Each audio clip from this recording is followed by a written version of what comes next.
too. Knows about the grind. Yeah, the bubble grind. Now we have a guy that could probably get in there if you... It's game day. The Edmonton Oilers hit the road once again.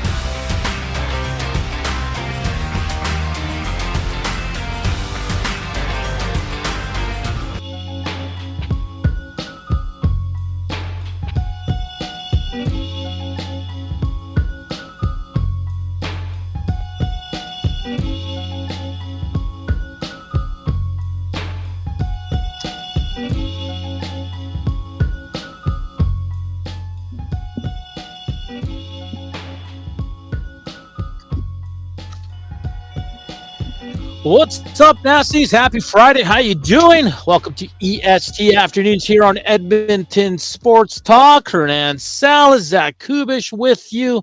No Joaquin today. Slacker took the day off, but it's all good.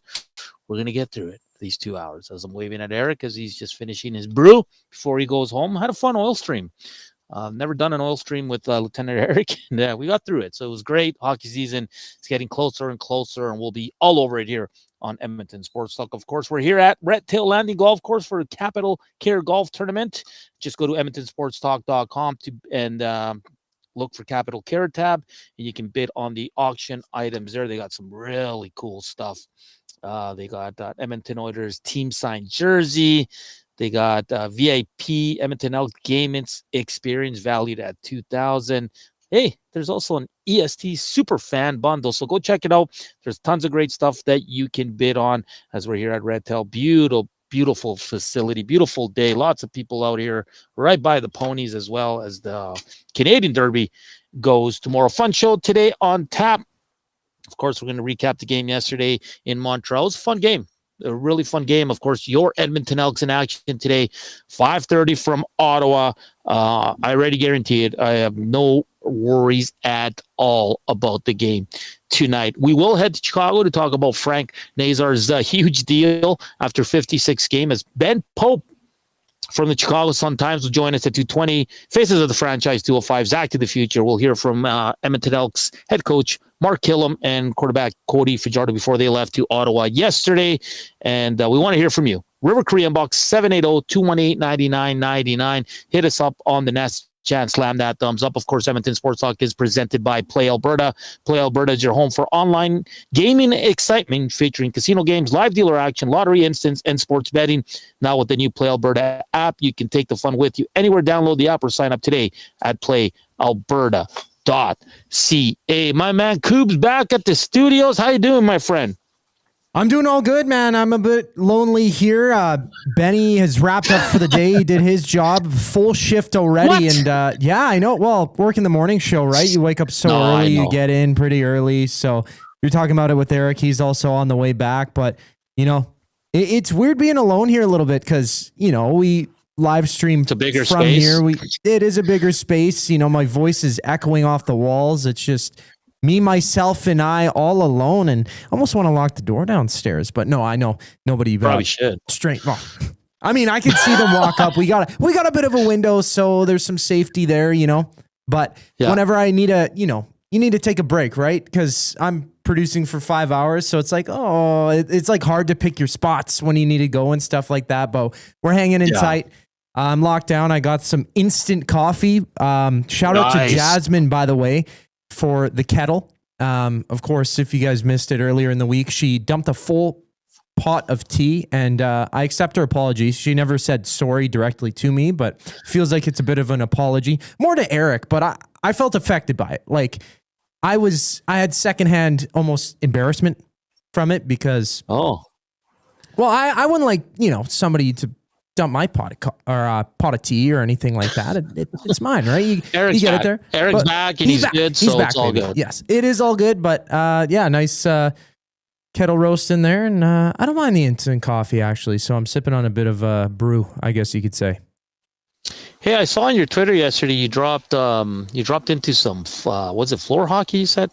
Yeah, it was some ball hockey dropping on my local Y. Yeah, it was how was quite that? interesting. Yeah, well, what position did you play? How many goals did you score? How many I actually assists? scored a couple. Hits?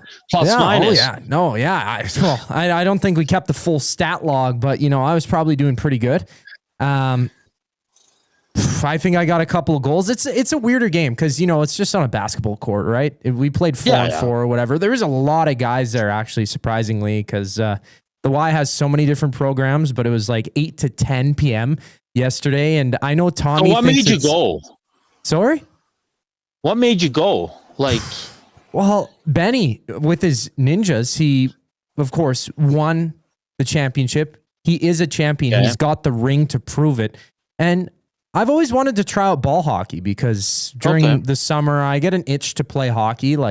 Ever since I stopped playing on league teams, I guess you could say, my dad would shovel tons of money for me to suit up in tier 6 and play. I loved it. It was great. I mean, I was never good at it, but I loved playing the game. And I don't know, you just only have to bring a stick, some shoes, and, gloves, and be careful of the eyes here and there. Maybe not too many stick lifts or elbows, but it was a good time, man. There were some good guys out there, and I'm probably going to go again. I know Tommy thinks it's glorified cardio, but it really is. I hate cardio. Man. I'm not a runner. Like you and Jay love your running long distance. I can never do it. I would do anything else besides running. So I got invited to play soccer in the Legends League, which is for old guys. So I haven't decided yet, but it's not going to be like YouTube Trev for sure. This one's actually legit, and he won't pull away the invitation after. So, but yeah, Kubusch, you and I today, we're going to have a fun show. Spency 5 cents, he says, instant coffee is underrated. It is. I had some this morning. Oh, my grandma always used to love it. It's really easy to make, right? I've come to the conclusion the worst kind of coffee is the pods coffee. Yes. Yeah. They burn them every time. You put it in. Well, it's not so much that. It's just, it doesn't. I don't know, man. I have one. I don't use it anymore. We're going to the instant route right now, but we want to buy the brewing machine because that's the best kind. But I think the pods way is the worst way. I gotta agree with that, man. I didn't really notice it because my family always uses the pods. My mom loves them, right? Because she doesn't make a full pot of coffee. She's just, having a coffee easy, early right? in the morning, it's right? Less cleanup and everything water, like that. Yeah. So plug it in. It's just, it's almost flavorless. It could taste like mud, which is, it's never good, right? I don't know. I always over sweeten it because there's not, the actual coffee flavor. So I'm drinking more sugar than coffee almost. So I wish I had one of those brewing machines too. That's on my list for sure, but might be a Christmas wish list thing or something. That's on my Christmas wish list. If anyone wants to get Hernan a gift. If anyone's watching or listening, Excuse me. Who dis clue number 1 coming your way right now? Okay. Ooh. We got 3 clues. We'll give you one in each segment in its first hour, and then Koob's going to have the image ready for the second hour. And again, we'll spin the wheel of fun. Top 5 that come in the quickest, time-stamped on the River Korean box at 780-218-9999. We'll get into the wheel of fun, and we'll have another winner today. We're getting closer and closer to selecting a winner. Aidan O'Neill currently leads the way at 6 points, followed by Mex Bezuzu at 4, followed by a whack of other nasties at 2. First clue for Who Dis for today, this player played 10 seasons in the NHL. 10 seasons in the NHL. All right, let's get to some CFL talk. Last night, Winnipeg Blue Bombers pick up a 26-13 over the Alouettes. I mean, you knew this was coming. I mean, it's always tough when a rookie gets his first start in the CFL against a good team in the Bombers. I wouldn't call him great right now, but I thought James Morgan held his own. He had some good throws, but then you saw kind of why he's a rookie and why he's the fourth-string quarterback. So nothing against him. I think they ran the ball okay. Defense held him in there. This game was a lot closer than it should have been, but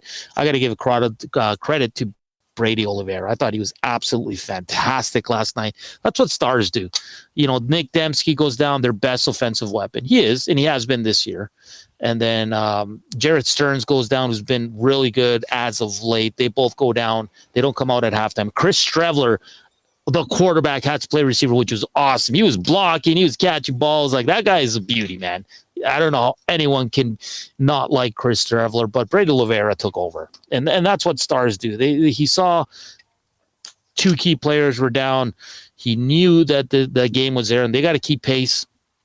with Saskatchewan and Calgary, and they want to get some separation from the Elks because the Elks are playing some good football. But, I mean, how can you be upset?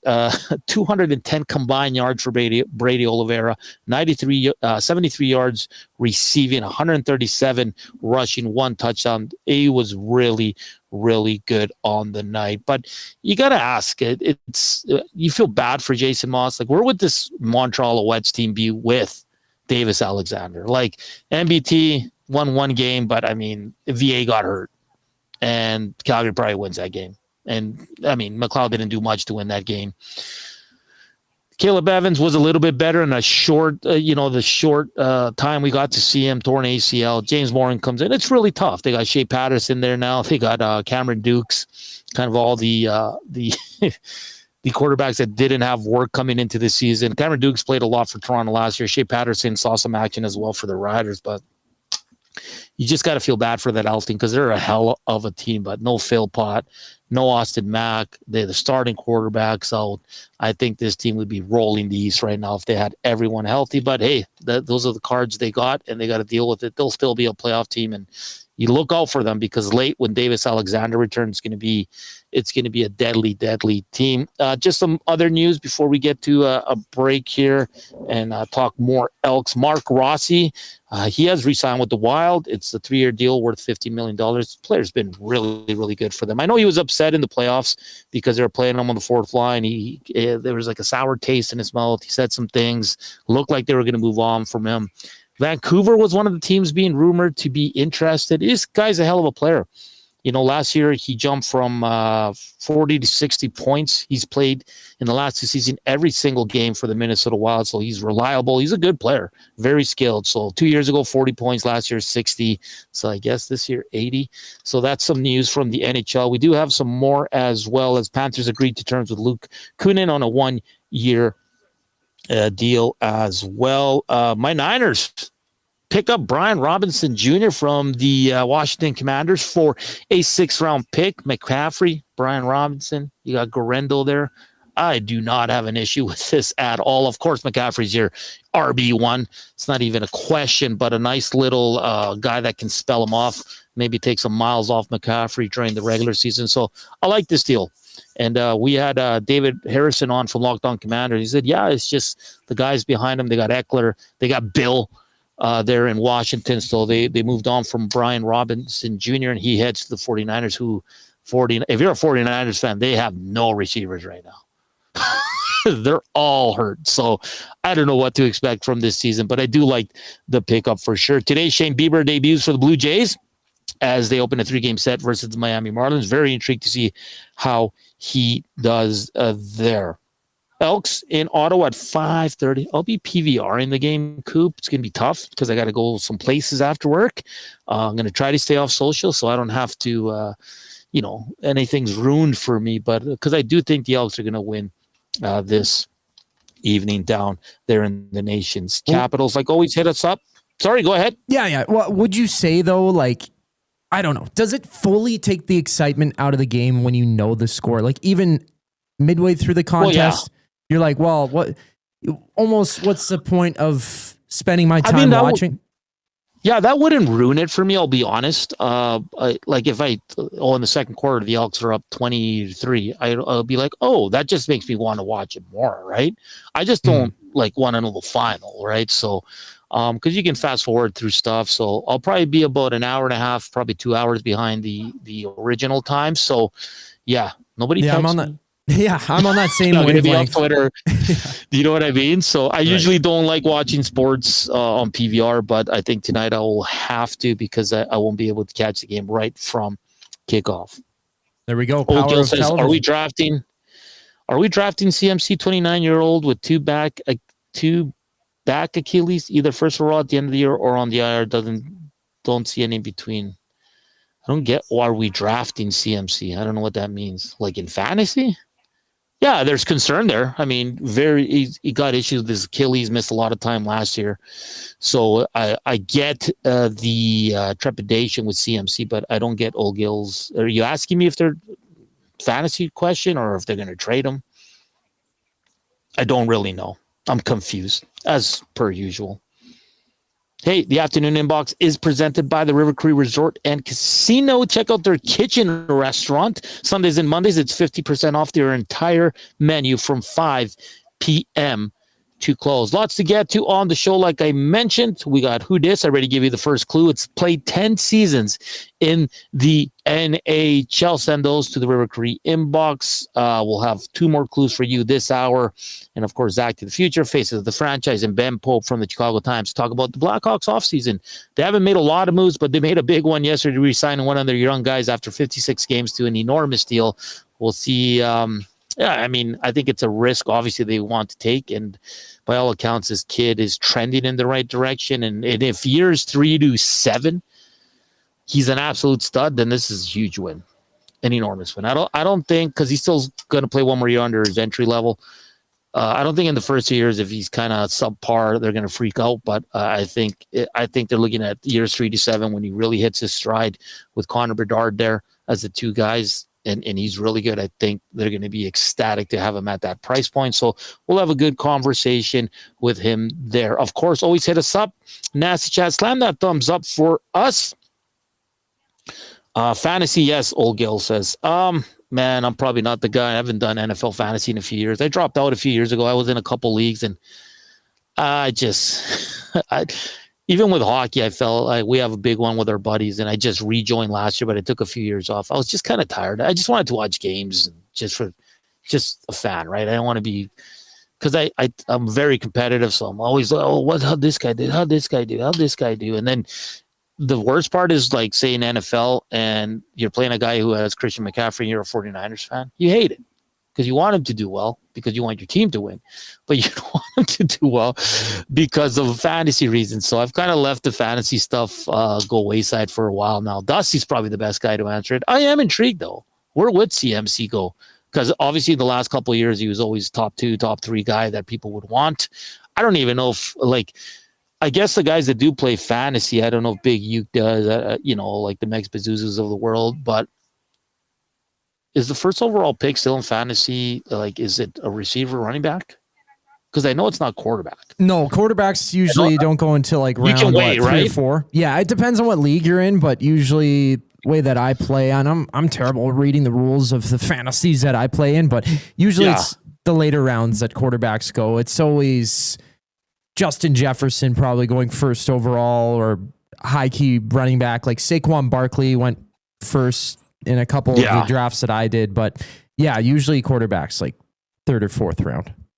Okay. Because I know running backs dipped lately. I think the last couple of years where guys were just loading up on receivers more than running backs. I don't know if that's right, but someone let us know, like, who would be the first overall pick this year in fantasy drafts. I don't even know, to be honest with you.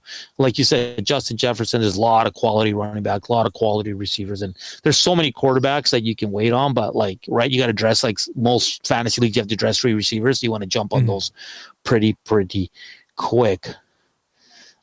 As we're live here from Red Tail Landing Golf Course, absolutely beautiful day here. Lots of people here, people taking up some warm-up swings here. Of course, it's Capital Care tournament. Just go to EdmontonSportsTalk.com, hit Capital Care, and you can see all the online auctions if you'd like to bid there. All right, coming up next, we will preview Elks, Redblacks, and we'll hear from Cody Fajardo and the head coach, Mark Killam, here on EST Afternoons. We're back after the break. Here's Koob, Sports Update.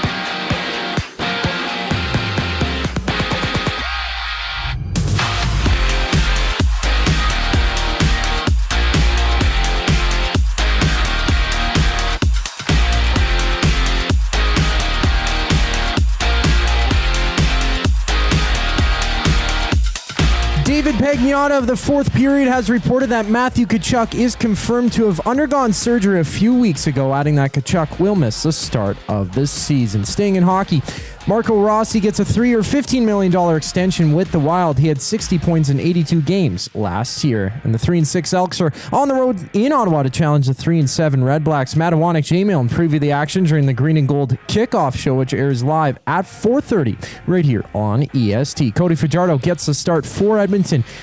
And with Drew Brown out for Ottawa, Dustin Crum starts behind center. In the NFL, the Commanders have dealt Brian Robinson to the 49ers for a 6th-rounder in 2026. The former 3rd-rounder had nearly 800 yards for 8 touchdowns through 12 games last season. And preseason rolls on. 4 games tonight. Eagles and Jets kicking off at 5:30. Also on the slate, Tennessee hosts Minnesota. The Cowboys play the Falcons before the Chiefs and Bears match up. And it's the Jays back in action. It's Shane Bieber making his first start for Toronto against the Marlins just after 5. That begins a 3-game set. This sports update is brought to you by the Capital Care Foundation. Financial support deeply affects residents at Capital Care, whether it's a one-time donation or monthly contribution. Every penny counts. Find out how you can donate at capitalcarefoundation.net. Live from Red Tail Golf Club, Hernan Salas continues the show on the other side of the break. I'm Zachary Kubusch, keeping you in the loop. The Nielsen Show with Lieutenant Eric. To take a look at the Falcons from 92.9 The Game, Carl Dukes. Pitts knows the criticism he's received about not living up to being the 4th overall pick in the draft. They picked up his 5th-year option, but this is in essence a contract year. Last year, we came into the season, I said, Pitts is a difference maker. I need you to step up. And he didn't. And coming into this year, I've said the difference in Pitts is that I think Michael Penix, they have a connection. The Nielsen Show with Lieutenant Eric. Weekday mornings 6 to 9. Only on Edmonton Sports Talk. Your clear choice for Edmonton sports. Since 1952, William Huff has been the heartbeat of Edmonton's advertising world. From humble beginnings to a citywide powerhouse, we've been the go-to for signage from print to design and installation. Partnering with Edmonton's top sports franchises and major events, we've helped shape the city's global reputation. Our secret? Unmatched customer service, decades of experience, and a passion for excellence we call the William Huff Advantage. Visit us online at williamhuff.com. Goodbye. You sure are going to miss them, but their room would make a great yoga studio. Store their childhood treasures safely with Sentinel Storage and find some space for you. Try 4 weeks free. SentinelStorage.ca. The Canadian Brewhouse is turning up the flavor this summer with our new summer feature menu. Try our jerk chicken skewers, Cajun shrimp tostadas, and street corn salsa. Bold bites made for patio season. Get them while it's hot. The Canadian Brewhouse. Our house is your house. The leaves are turning, and just like golf season, time is running out to get in on Play Alberta's biggest offer ever. For a limited time only, new players can get up to a $1,000 casino bonus when they sign up. There's never been a better time to join the fun.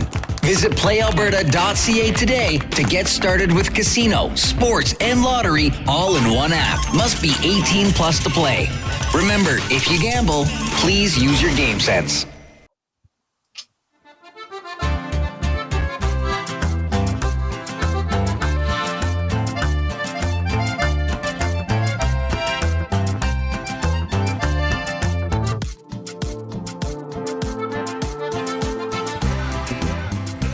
Welcome back to EST Afternoons here on Edmonton Sports Talk, coming to you live from Red Tail Landing Golf Course. Capital Care Golf Tournament going on right now. Go to EdmontonSportsTalk.com, hit the Capital Care tab, and you can check out the online auction items there. And as we roll along here, talking a lot of Elks on game day. Of course, Reed Wilkins' show coming up at 3 o'clock. They will go right up until 4:30, and then they'll transition into the Green and Gold kickoff show. And then they'll transition back 5:36 to the Reed Wilkins show. It's Jay Milne. It's Matthew Wanek, as it is Edmonton Elks game day. Big Hugh says Jamar went first overall in my league last night. Yeah, makes sense. Bejan and Barkley second and third. Let's see here. Yeah, and Smitty the Weather says Chase is going first, and Barkley, Gibbs, and Bijan. Okay, so a lot of running backs then, right? And then first 3 quarterbacks went in round 3 from Big Hugh. Oh, interesting. So who's that? Like Mahomes, Josh Allen, Lamar, maybe? I wonder how high Joe Burrows goes. Really like that guy. What about Sam Darnold? Good. Ooh, I mean, he was really good last year, but someone probably got him pretty late in their draft, right? Yeah, I'm intrigued. Where'd my boy Purdy go? Huh? Everybody's a hater of Purdy. Call him a game manager. He's more than that. Well, he's going to earn it this to start this season. I'll tell you that much, because they have no receivers right now. Big U says Josh Allen, Hurts, Lamar. Oh, Oh, and Big Uke says Mahomes is a terrible fantasy quarterback. Interesting. See, learn something new every day, Koob. If it wasn't for Big Uke, where would we be in life? Well, it's weird because fantasy is such an anomaly, right? Like being a sports fan, you don't draft the best player available. You draft who will get you the most points in whatever format you're playing, which is the point of fantasy, right? And that's why they call it fantasy. It's not a real thing. So, but why would Mahomes suck? He doesn't throw touchdowns. He doesn't throw for a lot of yards. I'm genuinely asking. I don't know. Like I watch a lot of NFL, but I don't watch for fantasy purposes, right? Right. I mean, they might be playing a little bit safer. They defer to somebody else. Like, he just doesn't have to make as many plays as, say, somebody who has less talent on their team as a quarterback would have to run more, or those rushing touchdowns. I'm not exactly sure how all the scoring works in each format of fantasy, but I don't see him go first. I would take Josh Allen first, like as my first quarterback if I had the opportunity, because that guy can ball, man. That's a safe pick. Right? I got Jordan Love, I think, but I picked like the 4th or 5th out of people for quarterbacks. So you're in a league? I will be this year. Apparently, I have the 2nd overall pick. I was in a group chat. Look at that. Yeah, but I deleted. You don't even know. Yeah, I know. And it's not one of those free fantasy leagues that you join and nobody really cares about. It's there's something on the line when we're going to be playing, but they made the group chat on Snapchat, and I've since deleted the app. I don't use it, and they're like, "Hey, man, you have the 2nd overall pick, don't you know?" I'm like, "No, I have zero clue actually." But so who are you taking? Do you know yet? No. Okay. Honestly, man, whoever really falls to me, I'll probably try and get Saquon though. Because in fantasy, it usually gives you like the list in order, and you can just go off that if you don't know a lot about it, right? So Big Uke says Purdy went 82nd overall, round 9th quarterback draft. That's not bad. Yeah, I mean, he's a good second option. Nothing wrong with that. Bootsky says, last season aside, I say Mahomes is more mediocre than terrible. Okay, fair enough. That's fair, but maybe terrible was the wrong word. Yeah. We'll see. Hey, season's just it's not too far away from getting going here. We'll start on Thursday. We'll see if Eric's on location and all that fun stuff. But NFL kicking off, NHL training camps open mid-September or around 20th there. 8 preseason games again, which is going to be an absolute drag. So I do think the Oilers will sign some PTOs just for those reasons, to have the extra bodies laying around. But a lot of young guys are going to get some looks. I mean, outside of the obvious Savoy and Ike Howard, you're going to see the Hudsons of the world. Like those guys probably play a lot. And you probably won't see a lot of Connor and Leon, which is a good thing. So, we'll see. We'll be all over it here, of course. And then the Labor Day bus, are you going? It's going to be fun. Go down there, cheer on the boys. Hopefully they're on a 3-game win streak. And as they play Ottawa, I have a hard time picking, and people are going to be like, well, Hernan, you're way too confident. They're still a 3-win team. But I think Cody Fajardo, the way he's playing, he's only getting better. I think Justin Rankin's quickly becoming a very noticeable name in the CFL and making noise everywhere. In every market, they're like, Justin Rankin, rank the tank, baby. He's been phenomenal. He's 2nd in receiving on the Elks. And it's just a guy that on first contact won't go down. You got to hit him like 3, 4, 5 times to get him down. I think there's something nice happening there between Cody and Justin Rankin. The defense is playing better. They're still giving up a few big plays. I'd like to get that number down. I'd still like to see more turnovers, more sacks, but it's all trending in the right direction. Special teams has been excellent for the Elks. Excellent. I go back to Cole Snyder's saving the TD last week against Janarian and Grant. That's a game changer right there. So I just feel the Elks are feeling really good. They've lost their last 2 games in Ottawa. Fair enough. But Dustin Crum, again, I like the player. I like his story. He's a good guy. He's a guy I cheer for, but I just don't think he can get it. I don't think he's consistent enough. I just don't. I think he can have one good drive, and then he'll have 4 bad ones, and then he'll have a mediocre one. He's just not as consistent. And I think that's why Cody has the upper hand. I think the Elks do. I think the Elks are finding their groove. We didn't think it'd take this long. Thought, and in fairness, they got to keep pace here. Winnipeg won again. Saskatchewan's 10 points ahead, so they're not too concerned. But Calgary wants to keep pace with Saskatchewan. BC plays in Toronto tomorrow. No DeMonte Coxey there. That's a big one. Toronto's struggling mightily right now, despite really good play from Nick Arbuckle and some of their other players. But the Edmonton Elks, they got to keep pace here, and they started slow, and it's going to be a tough grind. But if you can go into the Calgary Labor Day game on a 3-game win streak and split that one, I think it sets you up in a good spot. And then who knows what happens. There's going to be a lot of West-on-West action, so some teams are going to drop points, and the Elks got to take advantage of that. Gil says 200-yard all-purpose yards incoming for Rank. Yeah, that'd be great. Kind of do what Brady Oliveira did yesterday and rely on him. He's good. And I know they like going Leak, Rankin, but Rankin's got to be your feature. Like, Rankin's by far one of the best offensive players in this league right now. He's great personality. He's a great guy you can market. Give him the ball. Stop messing around. And the guys like Dunbar and Curley, Kaylee and Julian Grant, just be there, man. I mean, they don't have that burner that can really take on the defense, but they're good possession receivers. And we've seen Kay and Julian Grant score some big touchdowns. So let's go. Bootsy says Crum had a really nice fourth quarter in Winnipeg last week. He did. But again, can he do that consistently is why I don't think they're, again, they have Stanback, they have Gino Lewis, they have Hardy, they have Pimpleton. Like, they have good players, but I think it changes the complexion of this game completely between Dustin Crum and Drew Brown. Well, let's hear from Mr. Cody Fajardo, who I've become a really big fan of. I'll be honest, he kind of annoyed me when he was on other teams, but right now, like, I love the moxie, man, and he's a warrior.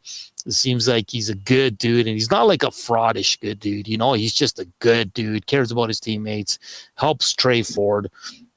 You know, and he's just kind of the leader of that group. Let's hear from Cody Fajardo as he met with the media before leaving to Ottawa. Well, Cody, I guess first of all, just how do you think week's gone in terms of preparing for Ottawa?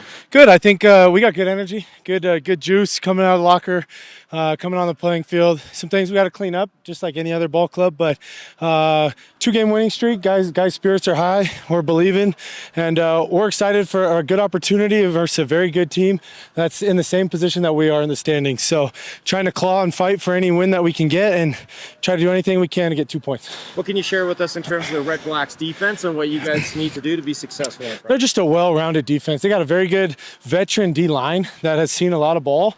There would be some question marks in their back end. I'm not sure with some injuries that happened last week. So we'll see when the roster comes out. But if you look at them statistically, they're right there in the 3 to 5 range in just about everything. So they're just a good, solid defense where they keep you on your P's and Q's. They do run a lot of zone coverage. So we got to be really good at catching the ball, getting yards after catch.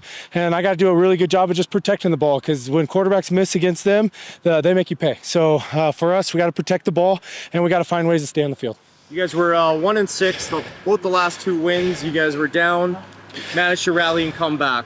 Why has this group, not given up, I guess, and just kept fighting and been able to win the last couple of games? It's almost been there, done that kind of mentality. The 2 weeks prior, we played against Saskatchewan and Hamilton, and those games went to the wire, and we were unfortunately on the losing side of it. So for us to find a way to win football games, I think we're just drawing back to our experiences. And 4 games that have came down to the wire only helps a team like this, a team that's continuing to learn how to gel together, a team that's continuing to just have guys in different spots and just understanding the culture here and what we're trying to build. So I think we're really excited, like I said, about this opportunity and about putting our best foot forward and continuing to hopefully ride this momentum into this week. How do you feel about your game right now? I think I can protect the ball a little bit better. Got to find a way to get the ball in the playmaker's hands. There's a lot of things I got to improve on. So I've just been trying to study and help this team any way I can. I got to be better for us in a different majority of things. I'm not going to tell everybody what my weaknesses are, but there's some things I got to improve on. That's Cody Fajardo from the Edmonton. I just love his energy. Rip City steps. A leak can turn into a flood of points quickly, though. See what you did there, Rip City Step. The Rankin family. I like that too. Yeah, this the Ottawa team can turn the ball over. So Cody, he's right. He's got to protect the ball. I mean, you can say that going into every game, but can't miss because this team can turn turnovers into points. They've been really good. As our sign just fell down right beside me, I'll pick it up during the break. Has the wind been really bad? No. Actually, it just picked up now, but it's not even that bad. It's just like a quick little breeze coming through here and just dropped our our EST sign here. Good thing. Yeah, that went down pretty good. And are there any weights behind it or anything, or is it just, out by absolutely itself? not. Yeah, absolutely not. Yeah. See, there's no street teaming experts out there, as Yeah, that's right. Because Maddie and Jay are on an airport tour with Bones right now. So I'm the only one here. And he's giving out tours like crazy right now. So I wish you were here, Koob. Wish you were here. Hey, let's hear from head coach of the Edmonton Elks, Mark Killam. How was preparation gone for this week? How do you feel the team's kind of been getting ready for this game here on Friday? Normal routine. Today we had a good practice, good energy. Jake Seresna was on the playlist, so I think that helped out a lot. Ottawa Redblacks, what are going to be the keys against this team on Friday? They're a good football team. Nothing but respect for them. They're kind of in a similar situation as us as far as where they are in the standings. They're good up front. Darius Pickett, one of the best players in the CFL. And Dustin Crum, if that's who they decide to go with at quarterback, can use his legs to hurt you. First 7 games, you allow 30 or more points. The last couple games, it's been in the low 20s. What are you seeing from your defense? Maybe some of the things that you feel like you guys are improving in that area? Yeah, they're growing as a group, no doubt. They're growing together. I think the secondary is coming together, which is helping the front. The front is coming together, which is helping the back end. So I think, as a group of 12, they're coming together and they're definitely improving. Should be some pretty good intensity in this game because despite records of both teams, it's an important game for both teams, right? Every game's important, brother. Every game's important. This is the next one on the schedule, so it's the most important one. You guys were 1-6. A lot of teams, getting that hole early on, guys can start getting down. You guys didn't, especially in the last 2 games. You guys managed to come back. I guess, what does that say about the character of the group you have here that they've been able to do that? I think you just hit it right on the head. I think it does speak to the character of the men in the room. We even in those hard times there, guys weren't on each other. It was a positive room. I mean, I came out here and I said that each and every week, and the guys stuck together. They believe in each other. They believe in what we're doing, and we're just trying to keep building each and every week. That was Mark Killam from the Edmonton Elks talking to the media. I think it was a good buddy Slav there from Global. Good to see them down there. Some news from the Calgary Stampeders. They get some good news. They get the Moose back. Damian Alford will return to the lineup for them tomorrow. He's an enormous target, and he's been really good for them in his rookie year. So tough news for my buddy Lieutenant Eric, but good news for all Calgary Stampeders fans. Hey, the afternoon inbox is presented by the River Cree Resort and Casino. One show left in August to check out. It's Elton Ron, tribute to Elton John. That goes August 29th. All you got to do for tickets is go to rivercreeresort.com or hit up the River Cree box office. On the other side of the break, Zach, the future is going to be a little bit different just because we're on location. It's going to be more of just a quiz, multiple choice, and all that fun stuff with Zach. We'll see how he does. I got some fun questions for him. And, of course, we want you to help him out as he has no one in the studio to go to for his wild card. So he's going to depend on the Nasty Chat. That's coming up here on EST Afternoons on Edmonton Sports Talk. We're back after the break. Here's Koob, Sports Update.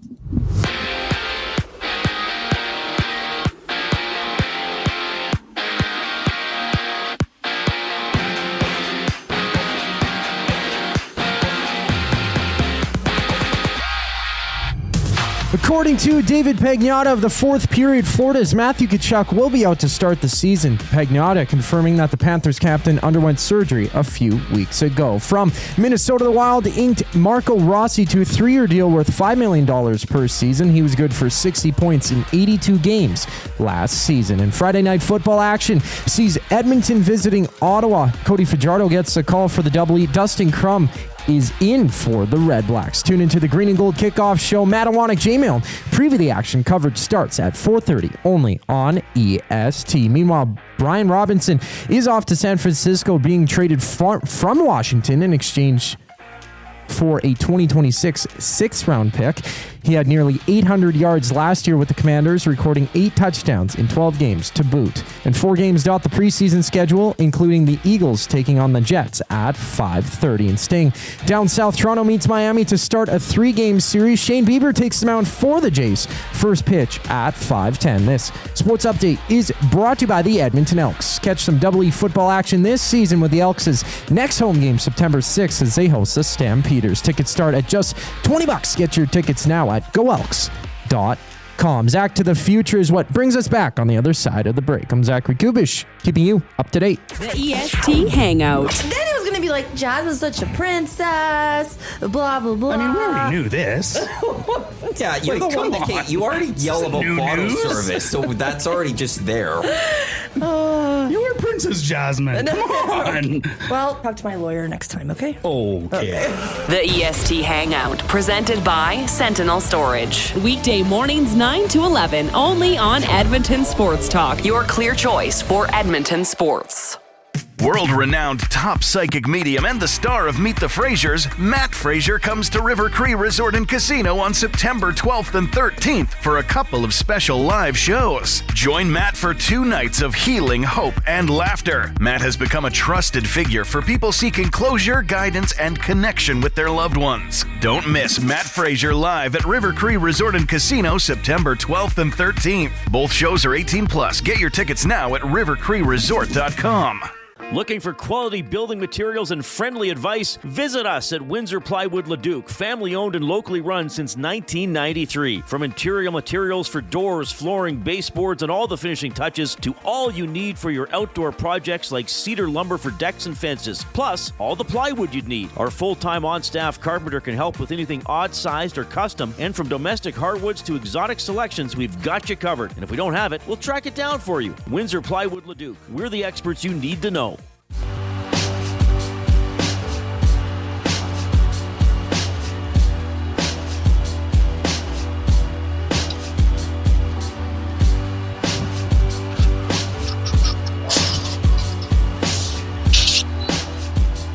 We're back here on EST Afternoons as the sign has fallen once again. That's 2. Grab it in a bit here. So wind's really picked up here on the golf course. We're on the patio, of course. Red Tail Landing, just out by the airport, by the track, the ponies. Canadian Derby tomorrow. It's going to be a fun. I've never been to a Canadian Derby. I got to get out. I got to get out to one, though. Wear those cool suits and hats and all that fun stuff. Kubi, you ever been to the ponies? I have not. No, I haven't been to any rodeo or anything. The closest rodeo that I've been to is at what's that country bar right off White Ave? You know how they used to have the bull that you could ride? I forget which one. Is it still open? Yeah, it's still rocking. It's still kicking. It's Cook been County. Open since Cook County. Yeah. I know it's been open since I think 1981. Actually, my aunt and uncle had their wedding party there after the reception. Oh, really? Yeah. Way back in the day. So back. That's the closest I've ever been is seen some cowboys there. But I've seen it. I mean, being able to talk to a couple of people who've been in rodeo, like during the summer on Reed Wilkins' show, we had a couple people who've been PBR and everything like that. Like it'd be exciting to get down there, but it stinks. That's the one thing. I don't know. I'm not too. Speaking of Reed Wilkins, we miss Reed, eh? Like, I won't see him this entire everybody month. deserves time off, but Reed, man, he's missed around the office for sure. Well, and especially like he looked at me before I just came back from a 2-week vacation myself. On Tuesday was my first day. I don't see him this entire month, which is unfortunate. Oh, that's right. Yeah. So definitely miss the big guy there, but I think Matt and Jay have been holding down the show pretty good. Oh, 100%. He's just like, I'm not saying it because of the show. I'm just saying being around him and having conversations with him. And, great guy. I know he has a big wedding this weekend, I think, family. And then I know he was checking out a bunch of shows at the Fringe as well. Mm-hmm. So, Reed, if you're listening, we miss you, bro. Hey, Koob, let's get to Zach to the future. Hit it. Let's rip it here. Oh, my gosh. I'm out of the loop here. It's gone awry. Where'd it go? We're on location, man. Oh, my gosh. Yeah. That was a fun Friday. Here we go. Let's rip it. All right. Just as I predicted, time traveling is just too dangerous. 1.21 gigawatts. All right, buddy. Oh. There we go. Now we're done. All right, buddy. So these are all going to be multiple choice, and these are all 90s, okay? Oh. And now you can use a wild card. You can ask someone on the nasty chat, okay? Okay. I'm just going to make it nice and easy for you. There's 8 questions, okay? First one. What was the name of the virtual pet toy that became a 90s craze? Beanie Babies? Tamagotchi? Furbies? It's the Tamagotchi. The little... Final answer. Tamagotchi? Yeah, Tamagotchi. You're right. One for one. There we go. I need the little... Hold on. Okay. Reed still lives on. Wait. If I didn't give you multiple choice, would you have gotten that? I would have said Tamagotchi, not Tamagotchi. Tamagotchi? Yeah. I would have been very close, a couple letters off, but I know it's a little digital pocket thing that you have to feed. Yeah, you remember those? Yeah. I never had one myself, but I knew a couple of my friends, like their sisters or something had one of them, and I see them at thrift stores and stuff like that, but they're pretty cool. I never actually like physically played with one, but I saw them a lot growing up, right? Yeah. Look at Barry the Cheater and Big Uke. Man, the Big Uke knows everything. Yeah. Well, what happened to just, having to take care of an egg, Like, come on. Like, yeah. I remember that too, man. Okay, 1 for 1, Coop. Let's go with number 2. Okay. Let's see here. If you know it, just say it. And if you don't, then I'll give you multiple choices. Is that fair? I like it. Yeah. Which boy band released the album No Strings Attached? I don't know. A, Backstreet Boys. B, NSYNC. C, 98 Degrees. I'm not a big boy band person. No Strings Attached? Yes, sir. And the options were what? You said BC Backstreet Boys? Backstreet Boys, not BC. NSYNC. And 98 Degrees. I think that little singer of 98 Degrees was here for Gay Days. Really? I don't even know his name. Yeah, I think so. I don't even know the name 98 Degrees. Quickly. Sorry, Koo, while you think. Clue number 2 for Who Dis. Never had more than 60 points in a season. So played 10 seasons in the NHL, never had more than 60 points in the season. Coop, give me an answer, buddy. In sync. You got it. Yeah, let's go. I felt that would be like an in sync one. I don't know. I feel like they're more like they go for those odd names, like No Strings Attached. I don't know any of the other album names, but now I will forever know that they made an album called No Strings Attached. Big you didn't know that one. Well, thought he knew everything. Jen Cool says NSYNC is actually letters in their names in the boy band. Oh, really? Oh, so that's their name. Every time you get it right, play that sound, please. Cool. Oh yeah. And when you lose, you suck. There we go. 2 for 2. Yep. So wait, it's the same like with ABBA, right? Like they're all like Bjorn for Bjorn or whatever. I don't know all their names, but so if it's like that with NSYNC, Now the more you know, it's like that with ABBA. Okay, you gotta if you don't get this one, I'll probably kick you off the show. Okay. If that's okay with you. Okay, give me a second. All right. Which 90s TV show had the catchphrase, "How you doing?" No multiple choice. Friends, Seinfeld, or Full House? See, I never watched Full House, and I just, in the last 6 months, finished Seinfeld. I feel like that's not a Full House thing. That's more of a family thing. I feel like a friend would say, "How you doing?" I'm going to go with Friends. Doing? Final answer. You got it. Yeah. Dun, da, da, da. Let's go. I love that soundbite. These are way too easy. Way too easy, young Coop. Hey, yeah, but you wouldn't have a clue if I didn't give you multiple choice. Yeah, I know. I would be out to lunch. Okay. Which beverage's 90s commercials featured the character Cool Spot? Cool? Sprite, 7-Up, or Dr. Pepper? Cool Spot. What kind of mascot was it? Was it an animal? Like, was it a dog? Was it like a Dalmatian because of the spot? What are we saying? It was It was, how do I put this? Give me a sec. Is it an actual thing that it actually like exists? Like it is an animal that I've seen before? Because I'm thinking mascot, it's a It's a mascot. Okay. Cool spot. Spot, Sprite. Yes. You could go with the alliteration. I don't think Dr. Pepper ever had a mascot. I mean, LeBron James, Sprite Cranberry. So, I mean, I don't know. My gut feeling says Sprite, so I'm going to go with Sprite. Final answer. Wrong. Boo, you One suck. wrong. That's 7 tough. Up. 7 Up. 7 Really? Up, buddy. So Yeah. I'm searching this up right now because cool, like, is it like, I almost thought it was Cool Aid, Cool Spot mascot. That's a worse, it's a ball. Well, it's a What are spot. you doing? Yeah. It's a big red cool spot, man. Spot? Okay. Did they make like a game out of this? Like, I see it. Okay. Oh, yeah. We're learning a lot. Interesting.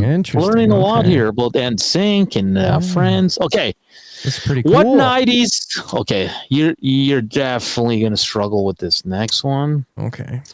Because you're a jabroni. No, I'm just kidding. Oh, I am. Yeah. Just give me a sec here, bud. Let's see here. Those are okay. This one's easy. And we talked about this on the show recently. What TV show featured the character Zach Morris? Saved by the Bell, Boy Meets World, Beverly Hills 90210. Well, I think I'm safe because it's Saved by the Bell. Final answer. Yeah, you got Let's it. go, How did you let's remember go. that? Dun, da, da, da. You know, I don't remember you guys talking too much about Saved by the Bell, to be honest with you. But the name Zach sticks out, and that's really the only show. I'm like, Zach. I knew there was a Zach in Saved by the Bell, so I don't know. Just some weird things I remember. Maybe my mom told me or something like that. I don't even know how I know. Got to stick with the Zach, Cool. man. Pretty cool name. Zacks, man. Zacks are all beauties. Saved Just by give the me a Morris sec, on that yeah. one. Saved by the Morris. Just trying to find the last one here. Never watched Oh, that there. show though. So that was like a high school show. Yeah. Very Like after cheesy. Very class. cheesy. Yeah, okay. There's a few. Drake was in some show way back in the day on Disney. Well, 10 years ago or 15 years ago. If you're of my vintage, you'll know this right away. Okay. Well, I'm pretty old.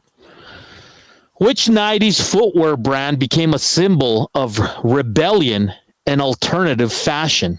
Converse.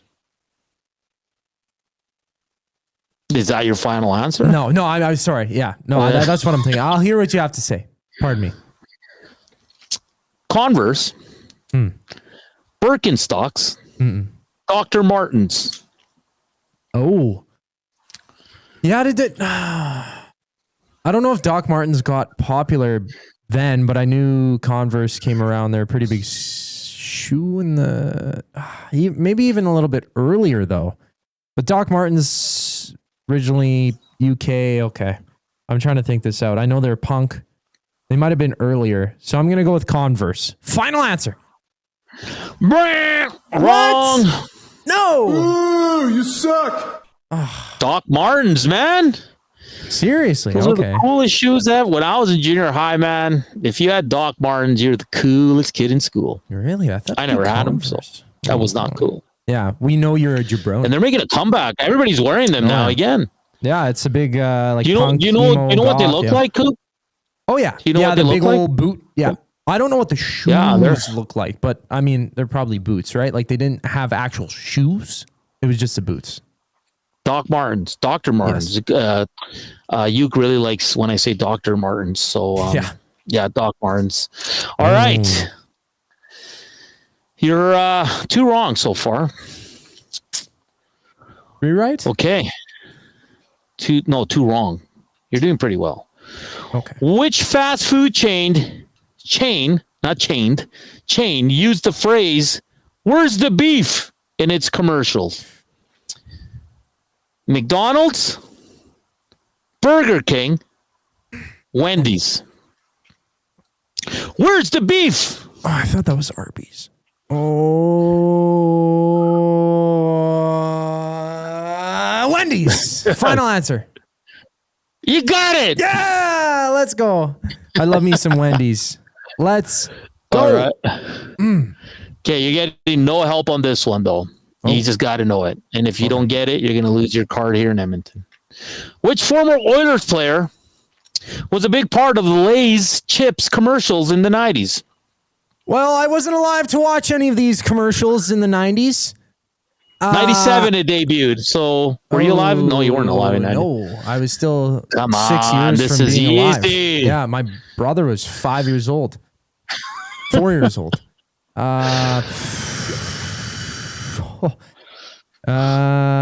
Ethan Morrow. Remember, you can use the nasty chat. Oh, yeah, I got the wild card. Okay. Yes, you do. Oh, well, everyone's saying Moose. Mark. Moo. Mark the Moose Messier. Final answer. You got it, buddy. Let's go. I need to hear this soundbite one more time. Dun, da, da, da. We got it. We got it. Let's go.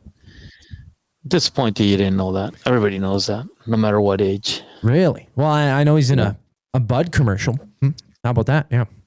He also made phone calls to Connery David. Do you remember that? No. I don't remember a lot of things. I barely remember what my mom told me this morning before I came to work.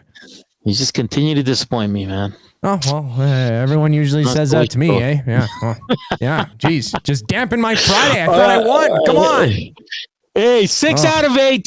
6 out of 8. Next week we'll be in studio and we'll have some clips for you. But good job, Koob. I mean, I made it super easy with the multiple choice, but I was feeling generous on this Friday, and good for you, buddy. You're an absolute beauty. You're an absolute champ. And you know what?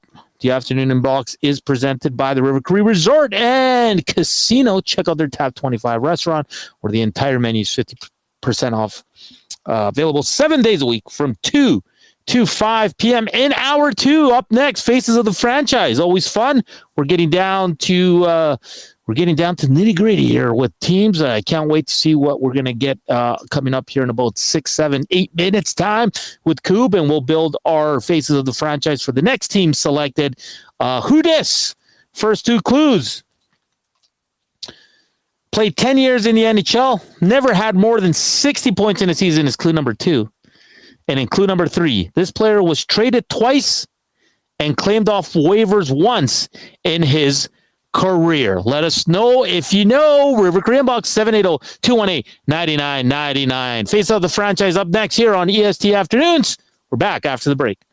The Lock Shop. From an outsider's perspective, where do you come out on this? Do you give Ottawa a chance to grab this victory? I mean, for sure. I mean, neither of these teams are world beaters, right? Bottom line, Matty, is that it seems like Cody Fajardo has given Edmonton some direction, some real leadership, and, has been earning some belief. The Lock Shop, weekday mornings at 11, only on Edmonton Sports Talk. Your clear choice for Edmonton sports. Summit Racing Equipment brings you the earth-shaking thrills of Monster Truck Throwdown at Edmonton's Rad Torque Raceway. 3 massive shows, August 22nd through 24th, featuring 8 incredible trucks with high-flying thrills and jaw-dropping stunts, including Alberta's own crude behavior and roughneck, along with a return of Avenger and more. Experience the epic power of Monster Truck Throwdown, August 22nd to 24th at Rad Torque Raceway. Don't miss this all-ages event with kid tickets starting at just $17. Get tickets and info at radraceway.com. Win a trip to Osheaga with the Banquet in Aperol. We're sending one lucky guest to Montreal with flights, hotel, and 2 tickets to one of Canada's hottest music festivals. Enter by July 26. Details in store or on the Banquet app. Get real. Play hard. You know Dawn. Everyone knows Dawn. Dawn from Frontier Cartage. That's right, it's me, Dawn from Frontier Cartage, where we're setting the standard for cartage service in Edmonton and beyond, offering city cartage, Alberta highway, short haul deck, and more. My team and I are bringing our years of industry experience and expertise to every mile. Join Dawn and her boys in a new chapter in transportation excellence, dedicated to exceptional service. Call Dawn at Frontier Cartage, 587-222-5826. You've heard the name, but what does it mean? For over 66 years, William Huff Advertising has supplied signage from screen printing to digital to LED with design, production, and install in-house. It's a one-stop shop for all your signage needs. Edmonton owned and operated, William Huff has been trusted by the biggest companies and teams in the City of Champions and many others across the country to do the job. If you're looking for a way to get the word out about your company or event, they are the answer. Go to www.williamhuff.com. Their results speak for themselves.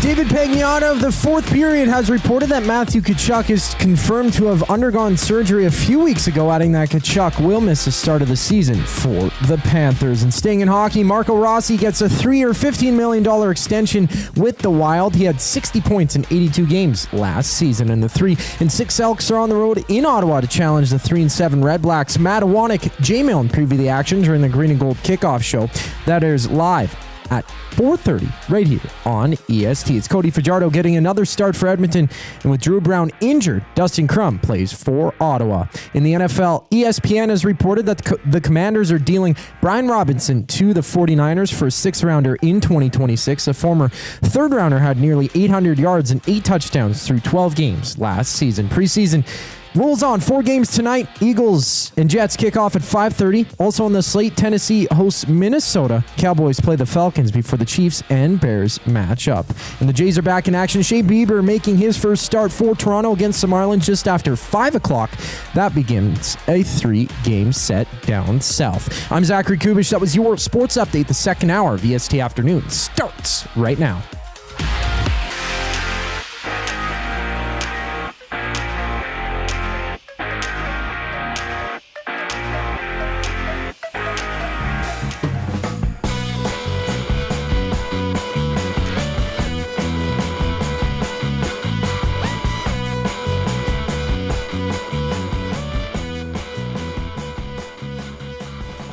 We're back here on EST Afternoons. Had my mic muted there. It's hour 2 on this Friday. Beautiful day. What are you getting up to this weekend? It's going to be a nice one. Next week, the weather's supposed to be awesome.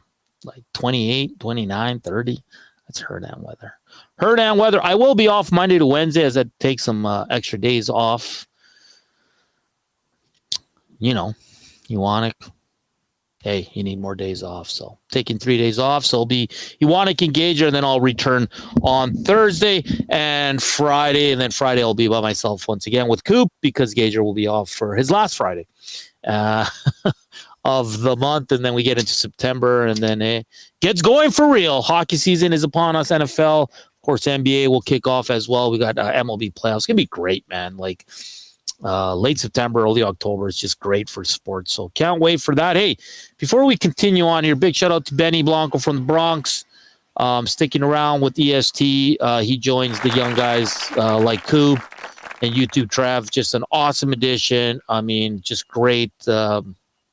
He's going to do a lot of social media. He's really good at that and taking over pre and post game shows. He'll be joining Tom Gazzola and Matt Cassian for the season. It's great, man. It's great seeing young guys get these opportunities. Great seeing them, be passionate about it, excited for it. And just like Trev and Koob before him, we have a great crop of young guys at EST, man. They keep us young and they keep us vibrant, and they do excellent, excellent work. So very proud of Benny. Wish him all the best and his new roles, and it's going to be great. It's going to be great. So EST just continues to get stronger with the talent pool of these young men. So very happy for Benny Blanco from the Bronx, who will join us, full time at the studios, and it's going to be great. So can't wait to have Benny around. For good now. Yeah, right? For sure. Like he was super enthralled. Like he loves watching hockey, so being on the pre and post game show with Tommy, he already does Hello Hockey and stuff like that. He did it all season there with Sean Bell, which airs live every Saturday 10 to 12. They're in the off season though right now for Hello Hockey. They'll start kicking things back up probably, once the season gets rolling and all that sort of things. But man, he's been killing it on socials and stuff like that. A lot of the posts that you do see from like the hangout and stuff like that, Benny's been doing, and he did so good on his practicum. Good guy to have around, that's for sure. Super excited to have him with us. Yeah, it's great. It's great. And just a reminder that we will have Ben Pope from the Chicago Sun-Times coming up in about 14 minutes' time. We'll talk about Frank Nazar's new deal and what they did in the offseason. Just look ahead to the season. It should be a good conversation there. Jay Mill, Matthew Wana making their trek back here. I can see them walking towards the clubhouse as they went on a nice little airport tour with good old Bones there. A portion of this hour brought to you by the Canadian Brew House. Fired Up Fridays are here. Prime rib all day for $20.99. Tankards of Coors for just $9.99. And killer deals on White Claw and Ole only at the Canadian Brew House. We got to do our face of the franchise, Koob. It's going to be you and I. And then maybe we'll get some help from the Nazis to see what they have to say. I am clicking the go button on the random choice generator, and today's team is the New York Rangers. This one's going to be tough, Koob. I mean, it's such a storied franchise, right? Like, it's not like four names come to mind. Can we skip it? Yeah. I mean, Mark Messier. I think that's solid. Okay, like, he's gotta be let's there, start right? with, I think we got to go Brian Leach. Yeah. Second all time in games played, or is he second? Okay. Hold on. 1160. No, he's probably third. Well, he's top 5. Rod Gilbert is their leading scorer of all time. Oh man, this was because I don't know old school, right? Like that old. But he's not a name that comes to mind, right? Like, we're not going to go to the 1940s here. I'm sorry. I don't think we can go back that far because it's not a name that people bring up in conversation around the team, right? Even though they might lead the franchise in scoring, that was so long ago, 80 years ago. I guess he was born in the 40s, but even that long ago, like it's not a name that really comes up when I think of Rangers and when I talk about Rangers all time. For me, it's Henrik Lundqvist. It's got to be Mark Messier and Leach, as you said. Those are the 3 names that come up big time for me. I just don't know, man. I don't know about Henrik Lundqvist, so I'll be honest. I don't think he makes it, man. He's their arguably best goalie. Because Mike Richter's their best goalie all time. He won a cup. Big Uke says Yager, Lindros, Zubov, Strudwick. Sheesh Edit says Gretz, Low, Mess, Graves. Boom Boom Jeff. Hey, Boom Boom Booga Boom. Yeah, this one's gonna be tough. I think Leach for sure. I think you gotta go Moose because you brought him a cup, man. That's the thing. He's right? 4th all time. He's 4th all time in the scoring. 5th, sorry. See, because they have a lot of old school dudes that I just don't know, man. Like so I'll be honest, I haven't even heard of them. So I've heard of Rod Gilbert, but there's a few names I've never heard of, right? So Ron I don't know where to Gresher? go here. Like I want to look at the because I think Mike Richter would have to be preferred over Lundqvist. I know Lundqvist played more games, but Richter was Mr. Ranger, won a cup like I mentioned. Yeah. But Lundqvist only ever played with the Rangers, right? So from 05 to all the way to 1920, 887 games in a Rangers uniform, 459 wins. Career average 918 save percentage, right? So I think Mike Richter only played for one team too. I'm just trying to pull it up. My computer is about and it was unfortunate. He would have Lundqvist would have kept going for the Rangers. Right? Yeah, and Mike Richter was only a Ranger. I think his rights were traded to Edmonton at one point. Am I wrong? I'm pretty sure I remember that, but let's see here. But is that the turning point, though, because he won the cup with the team? Lundqvist did his best. Like, he was the best player when they made that run. And then... Well, I wouldn't say he was their best player. They had a lot of good players, but I don't know. Messier, Leach for sure. I think we got to put this Gilbert fellow in. He leads him. He's the all-time leading scorer. I wouldn't put Gretzky. No, come on. And now it's down to Richter or Lundqvist for me, to be honest. Ryan Spooner. Yeah. Maybe we would do a poll because I think the younger generation will go Lundqvist. I think the older will go Richter. And listen, both goalies are fantastic, man.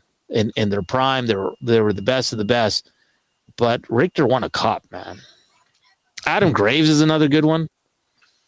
And again, this is our face of the franchise, right? True. I mean, I didn't watch any Mike Richter, right? But I've watched a lot of Lundqvist. Oh.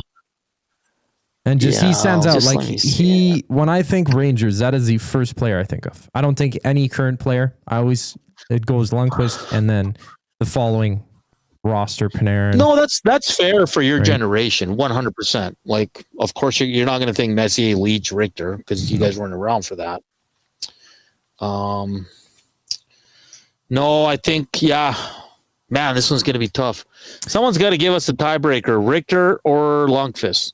On the nasty chat, just put in Richter or Lundqvist, and then at the end of the show, we'll tally up who gets more, and then we'll go with that. But I think it's got to be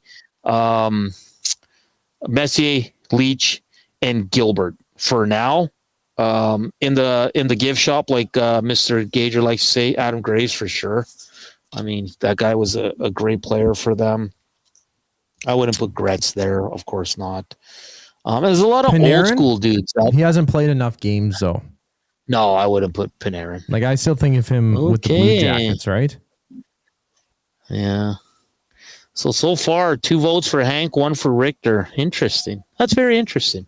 We'll let the Nasties choose the 4th player for us, okay? So right now, Koob, if you want to start getting it ready, Brian Leach, Mark Messier, Rod Gilbert, and then it's going to be one of these 2 goalies, if that works for you. You're the boss here.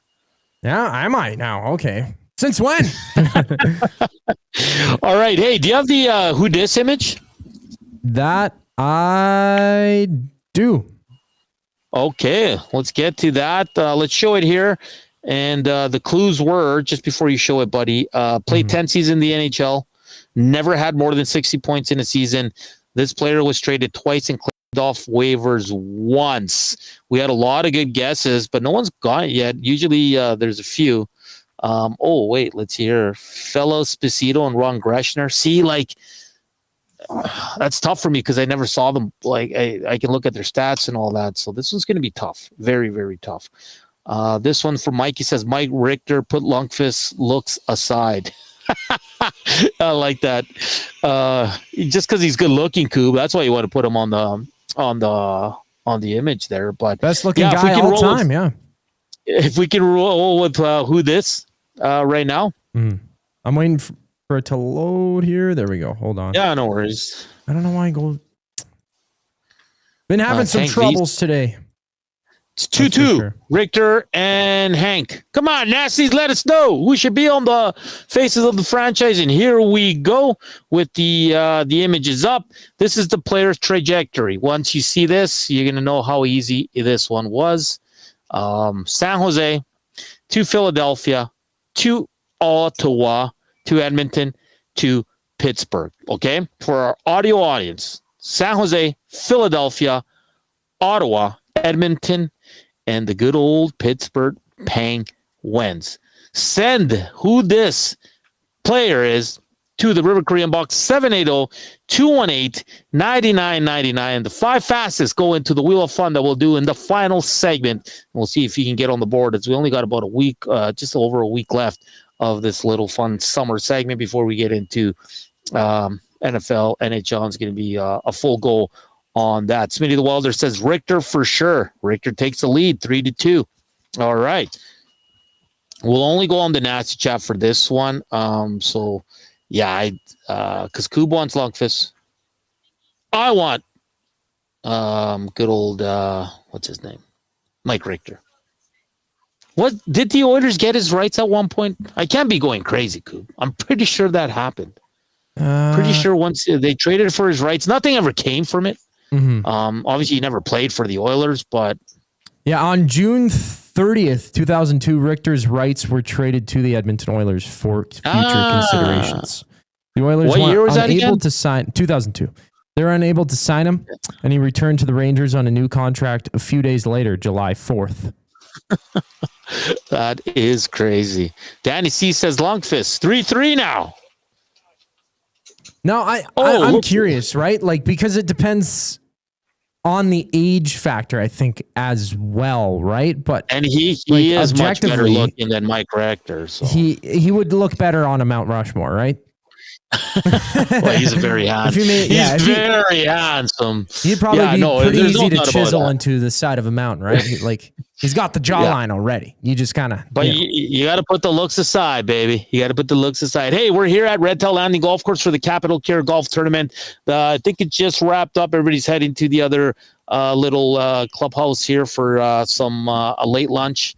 A late lunch here. Dusty came by to say hi, and he headed over there for some food. All you got to do is go to EdmontonSportsTalk.com, look for the Capital Care tab, and you can bid on the auction items there. They got some fantastic stuff. They got an Oilers team signed jerseys. They got Game Changers football training and VIP for Edmonton Elks game experience. They got an Escape to Fairmont Jasper Lodge. What else do they got? They got a Backyard Steakhouse kit, EST Superfan bundle. They also got some vehicle detailing stuff as well. Courtside cooler combo, Red Tail Foursome experience. So a lot of cool stuff. So make sure to check out their bid if you like to get one of these items for sure. On the other side of the break, we are going to talk some hockey. As Frank Nazar signed an enormous deal after only 56 games. What does it all mean? Ben Pope from the Chicago Sun-Times joins us next here to talk all things Blackhawks. Hit that thumbs up for us. Hit us up on the River Cree inbox, 780-218-9999, and hit us up on the good old nasty chat. We're back after the break as we head to Chicago. Here's Koob, Sports Update.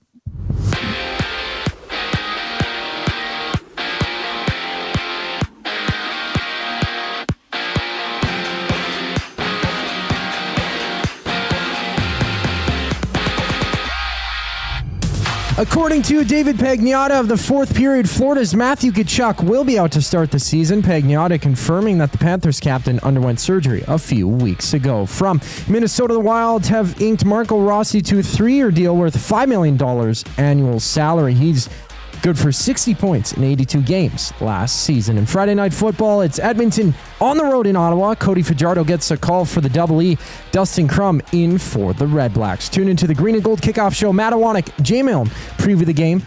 Coverage starts at 4:30 right here on EST. Meanwhile, Brian Robinson is off to San Francisco, being traded from Washington in exchange for a 2026 sixth-round pick. He had nearly 800 yards last season with the Commanders, recording 8 touchdowns in 12 games to boot. And 4 games dot the preseason slate, starting with the Eagles taking on the Jets at 5:30. Staying down south, Toronto meets Miami to start a 3-game series. Shane Bieber takes to the mound for the Jays for the very first time. First pitch at 5:10. This sports update is brought to you by Windsor Plywood Leduc. Locally owned and operated since 1993. They're more than just plywood. They offer everything from doors and flooring to decking, fencing, and custom millwork. Windsor Plywood Leduc. They're the experts you need to know. Ben Pope from the Chicago Sun-Times checks in on the other side of the break. I'm Zachary Kubusch, keeping you up to date.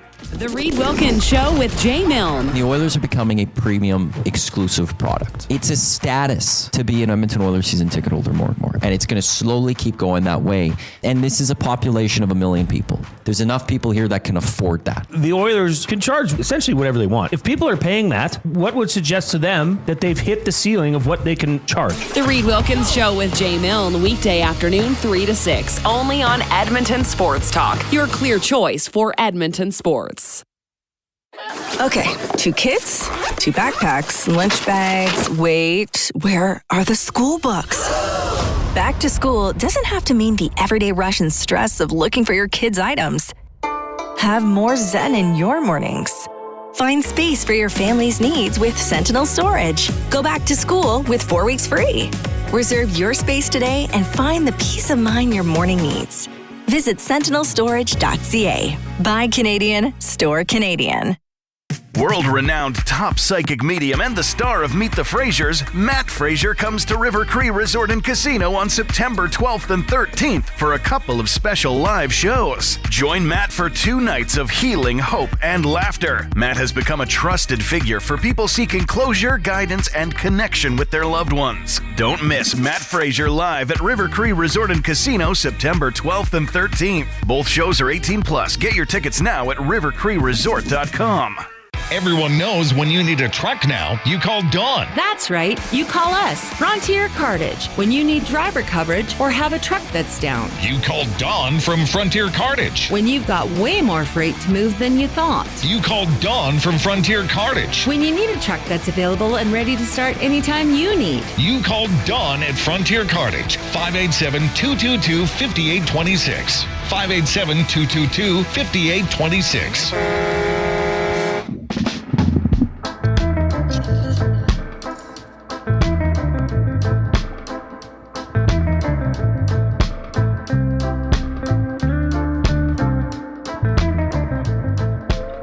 We're back here on EST Afternoons, Edmonton Sports Talk. We're coming to you live from the Red Tail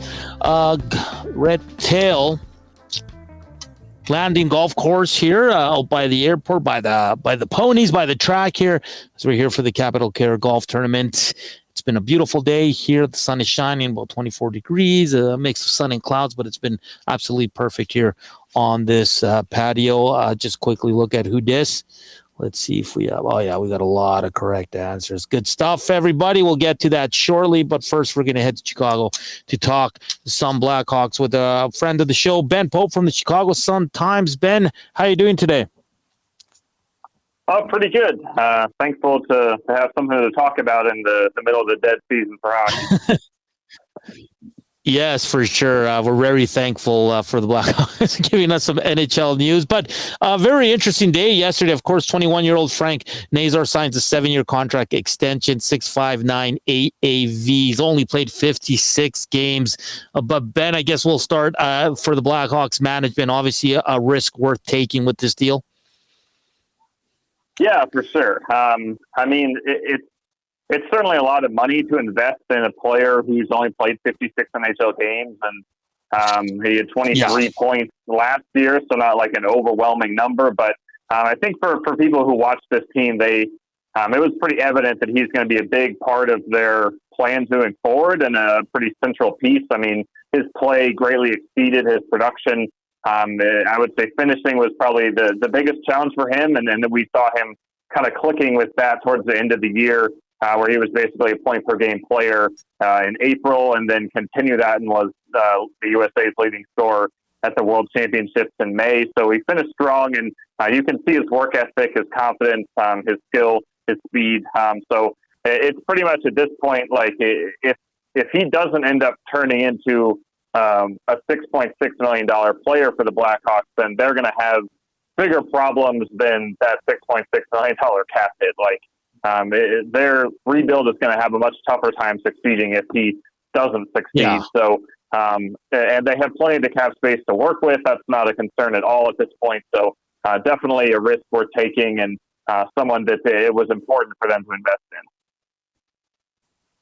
So what's the role here? Is he just the second line center behind Connor Bedard going forward? Like you said, like if he's got to be a big part of turning this rebuild around. I think, years 3 to 7, I think if he turns out to be a hell of a player, that's going to be the bargain there. But where does he fit into the lineup now at 21 years old? Is he locked into that second line center spot? Yeah, Kyle Davidson said earlier this summer that he does expect him and pencil him in to be the second line center behind Bedard. There's been some question, externally about both of them if they're going to end up being centers or wingers long term, partially based on their size. I mean, Nazar is 5'10", Bedard about the same. So that is a bit of a weakness, I guess, with this roster construction. But they both, have been centers up to this point and feel comfortable there. And especially in Nazar's case, I mean, he does have the all-around game. With Bedard, obviously, the defensive side has been a bit more of a struggle. But Nazar is very attentive defensively, plays a full 200-foot game, and he was one of the Hawks' best penalty killers last season too. So the face-offs are a bit of a weakness for both of them, but I think safe to pencil them in as centers, at least for this coming season, unless something goes wrong and the Hawks have to look at other options. Ben Pope from the Chicago Sun-Times joining us here on EST Afternoons. Ben, this might be tough to answer, but I mean, at this cap hit, with salary caps going up the next 2 years, like you said, cap room's not a problem for the Blackhawks. But for Frank Nazar to kind of, be worth all this 7-year extension, where does he have to be for you kind of production-wise? Well, I think, as I was kind of referencing there, I mean, his game is more than just production, whereas Bedard is more of a pure offensive guy. Nazar brings a wider variety of different things, but I think certainly you'd still like to see him be at least like a 50-point guy to make this worth it. And if the Blackhawks are going to end up being a championship contender down the road the way they hope to be, it would be great if he was more of a 60 or 70-point guy. We'll have to see on that. I mean, he's never... his 2 years in college, he was battling through injuries and didn't have kind of that otherworldly production. And the same thing in his rookie season in the NHL, where he wasn't standing off the page so much. His 2 months, I should say, in the AHL at the beginning of the year, he was one of the top scorers in the league and was on like an 80-point pace. So that's the one point where he has shown that super high level production output. So I have to see exactly how far he can go in terms of that category in the NHL. But I do think that as he matures, I mean, he's talked about that it takes him a little while to adjust to each level of hockey that he moves to. But then once he gets it, he really gets it. And I mean, we saw at the World Championships with him being the leading scorer on that team and outscoring guys like Clayton Keller and Paige Thompson. I mean, if he can be at that level, that would obviously be a dream come true for the Hawks. And by the sounds of it, just an all-around player, right? Really good on the PK, improvements on the power play. So a very interesting player to track. What do you think this does for Nazar here in terms of pressure, Ben? 21 years old again, only 56 games. But do you think he's going to feel this pressure? Or do you think it's more relaxed knowing like, hey, they committed to me. I'm going to show them what I got here. What do you see in terms of pressure for the young man? Well, I would say one of the things that stood out the most really about Nazar this past season, just getting to know him better, is how confident he is. I mean, he really, he has kind of a swagger to him. It's not an arrogance, like it's not too much, but he is very, very self-confident. And I mean, he was even talking today in his press conference about how this was a difficult decision for him to decide to sign now because he thinks he's the best player. He considers himself the best, and in his mind, he's going to have an amazing upcoming season and then would be worth more next summer. So, and this, he kind of had to let logic prevail and take a big payday, a life-changing amount for him and his family instead of gambling on himself. But he's very comfortable betting on himself in general. He definitely has a lot of self-confidence. So I don't think there's going to be any concern about pressure or trying to live up to the expectations of this contract or anything like that. And I'd say that confidence is actually really useful, especially on a team like this, where there is a lot of losing to endure in the short term on a day-to-day basis. And it didn't seem to fluster him at all or affect his confidence. And that can prove contagious to other guys too. We've seen it with guys like Lucas Reichel who come in as top prospects and then encounter some adversity, and it does shake them, and that it's been hard for him to get over that hump confidence-wise. So to have a guy like Nazar who does have such innate confidence that doesn't really seem possible to dent should be a positive trait in that locker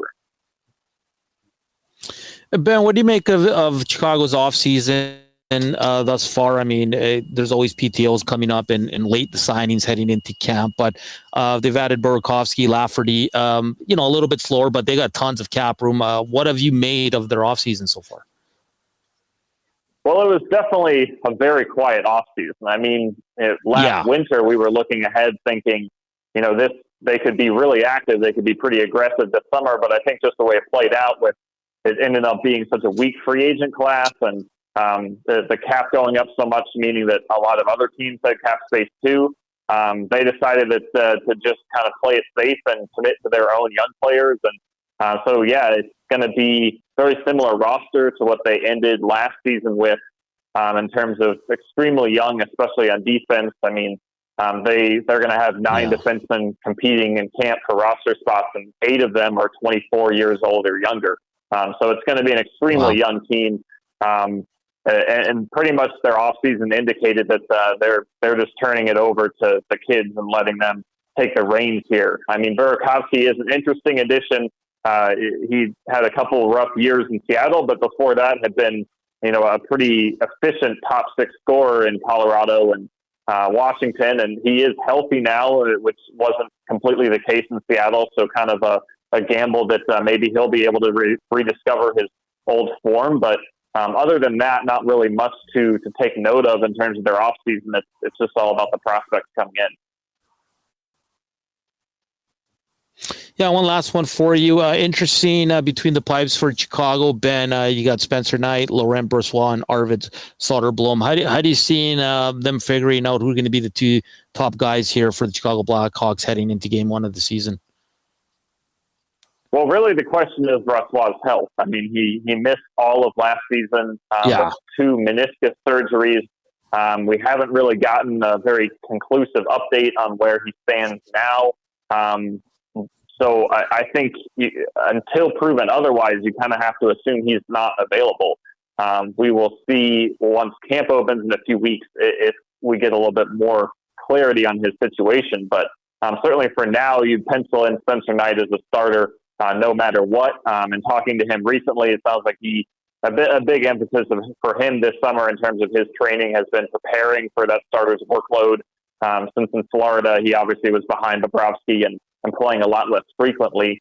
So just building up his conditioning and stamina has been a big thing for him. And then Soderblom has had a tough go of it in the NHL so far, despite some great results in the AHL. But he did take a step forward last year, was a lot more respectable. And he's still a pretty young guy with some good raw tools. So the Hawks are hoping he can continue that progression. So he'd be penciled in as the backup for now, and he just got a 2-year extension a few weeks ago to kind of indicate that. So the bigger question is Drew Commesso, who's been their starter in Rockford last year and was one of the best goalies in the AHL over the last 2 or 3 months of last season.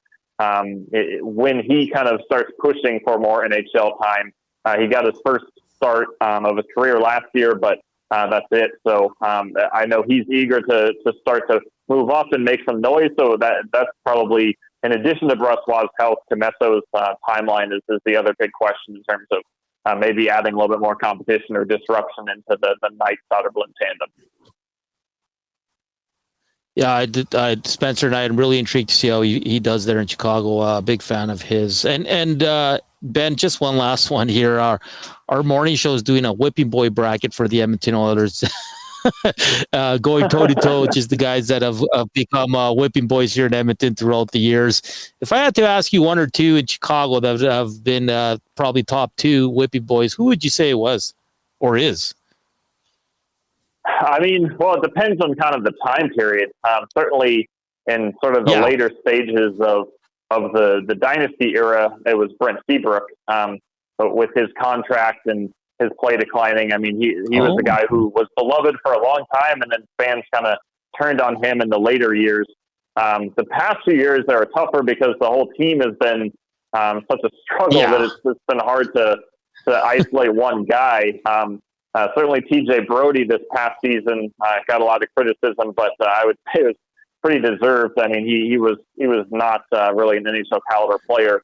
A tough signing last summer, but there's been so much turnover that it's hard to, nail down one guy from these past few seasons, with it just being kind of a revolving door of placeholder veterans.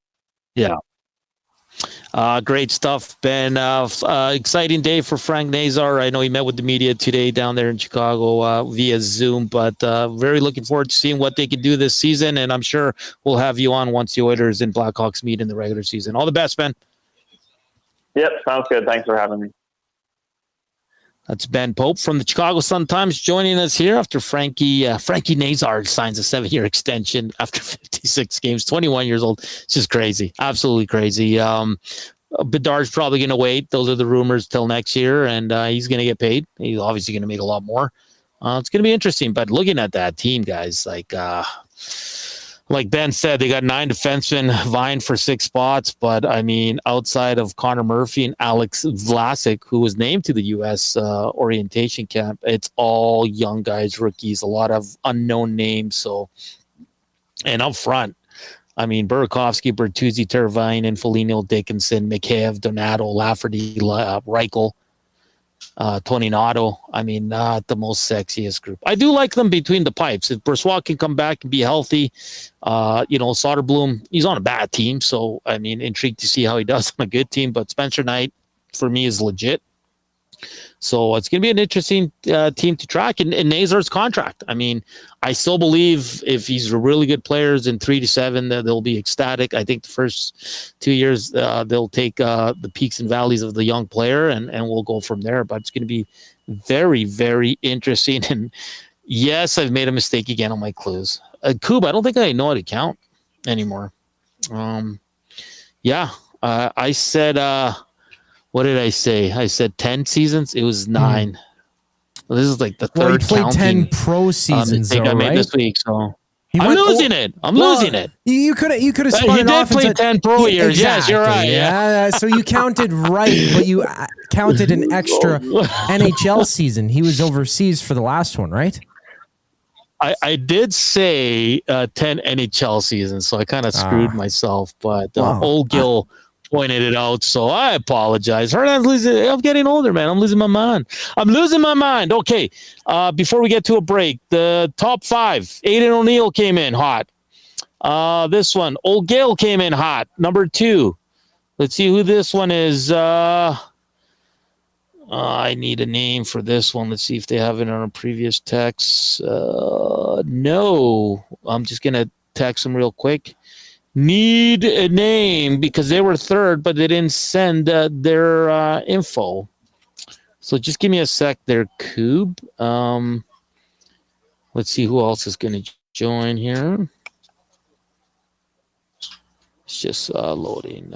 But a fun conversation with Ben Pope. It's going to be interesting. I think that team's going to be bottom 3 again. But again, they're in a rebuild. They're going to get a top pick probably again. It's going to be fine. We welcome the Winnipeggers. How you doing? It's been a while. You've left us hanging this summer. How dare you? But I kid. It's going to be great during the hockey season. WST sometimes always comes over to our show and Reed Wilkins' show. It's always fun to have them. They have a really good team down there as well. So it's always good to interact with WST as we say hello to everyone. Okay. Was that Big Uke? No, that's not. Oh, and I have both variations for the faces of the franchise for the Rangers, which we kicked off the hour with. So we have Brian Leach, Mark Messier, Rod Gilbert, and then it was between Henrik Lundqvist and Mike Richter. Yeah. I'll count them up during the break, but Big Uke's in, El Presidente's in, and I need a name. It's Rip City Step. Welcome back. Yeah, your name's not on the text machine. Maybe he got mad at you and someone deleted you, Rip City Step. So we got our 5. We'll spin the wheel of fun on the other side of the break as we wrap up EST Afternoons. Get you ready for the Reed Wilkins Show / the Green and Gold Kickoff Show as Matthew Wanig, Jay Mellon got you covered for the rest of the afternoon into the evening, and then later tonight for the post-game show talking about an Elks win. Okay? The Wheel of Fun on the other side of the break, and this day in sports history and all that fun stuff. Here's Koob Sports Update.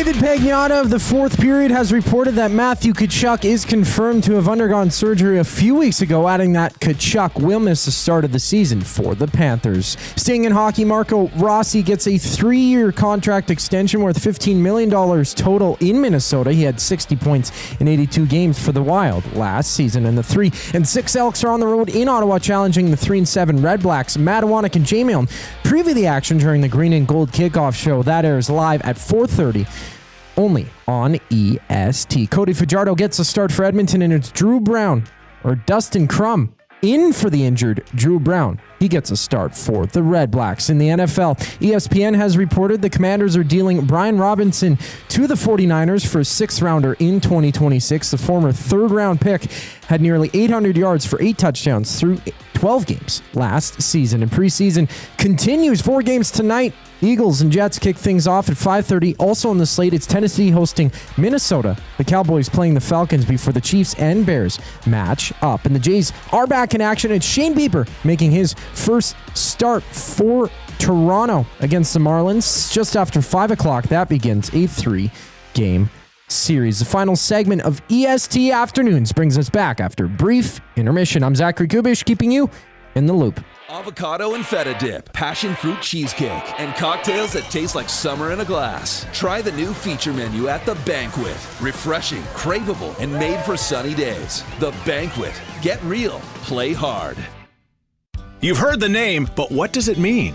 For over 66 years, William Huff Advertising has supplied signage from screen printing to digital to LED with design, production, and install in-house. It's a one-stop shop for all your signage needs. Edmonton owned and operated, William Huff has been trusted by the biggest companies and teams in the City of Champions and many others across the country to do the job. If you're looking for a way to get the word out about your company or event, they are the answer. Go to www.williamhuff.com. Their results speak for themselves. The leaves are turning, and just like golf season, time is running out to get in on Play Alberta's biggest offer ever. For a limited time only, new players can get up to a $1,000 casino bonus when they sign up. There's never been a better time to join the fun. Visit playalberta.ca today to get started with casino, sports, and lottery all in one app. Must be 18 plus to play. Remember, if you gamble, please use your game sense. World-renowned top psychic medium and the star of Meet the Frasers, Matt Fraser comes to River Cree Resort and Casino on September 12th and 13th for a couple of special live shows. Join Matt for 2 nights of healing, hope, and laughter. Matt has become a trusted figure for people seeking closure, guidance, and connection with their loved ones. Don't miss Matt Fraser live at River Cree Resort and Casino September 12th and 13th. Both shows are 18 plus. Get your tickets now at rivercreeresort.com.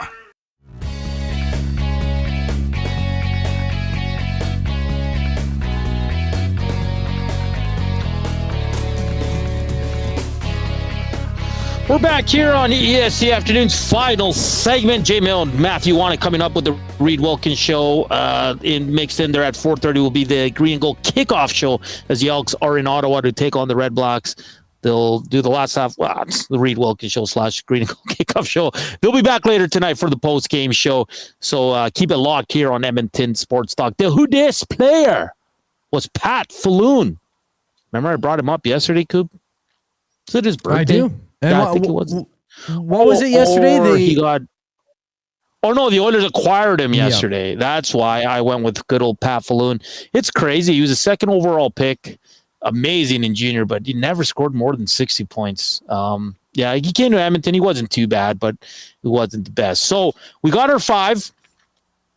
Koob, if you can, he's got it. Aiden O'Neill, who's in the lead right now. He's really good at this game. Old Gill, Big Uke, Rip City Step, and El Presidente. If we can switch to the Wheel of Fun here, Koob. And we'll get our winner. Just let me know when. I'm having a hard time seeing the screen. Yep. There we go. And we're going to spin in 3, 2, and 1.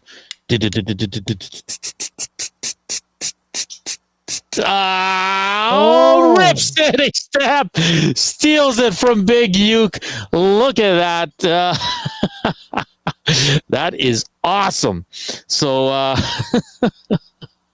Rip City Step comes out of nowhere and wins it. He's on the board with 2 points. Only about a week or so left on this, so we need to get going here, boys. And someone needs to catch up to Rip City and not Rip City, Aiden O'Neill and good old Max Bezuzu, who's been MIA lately. I wonder where he's at.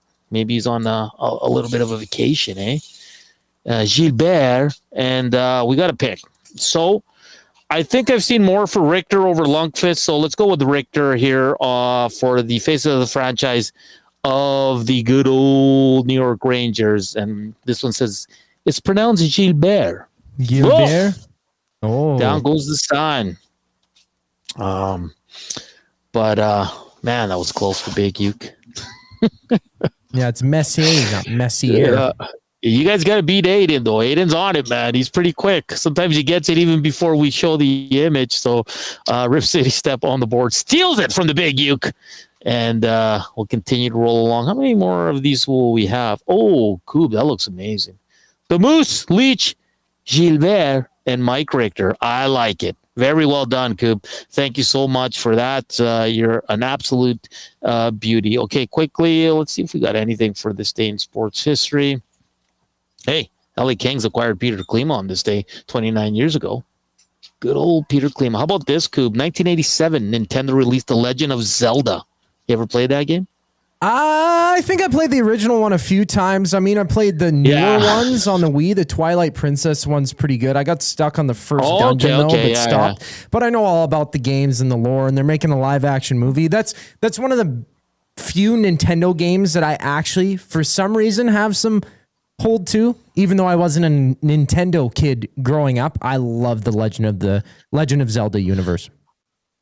Yeah, I know. That's crazy. And also on this day, in 1986, the movie Stand By Me was released in theater. Have you seen it? One of the most underrated movies of all time. Yes, that's in my top 10 so movies of all time. Like, I watched that when I was 13 years old, 12 years old or something like that, and I never knew about the movie before. I just went to my buddy's place to hang out, and his dad was watching TV, and I'm like, Chad, buddy, like you gotta, okay, I'm gonna hang out and just watch the TV here. And I watched the movie from front to back, and it was like a life-changing experience watching that movie. It sticks with me, man. It was great. All the scenes. There's not great many movies, too. right?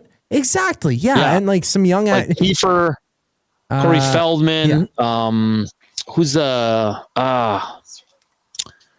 Wheaton.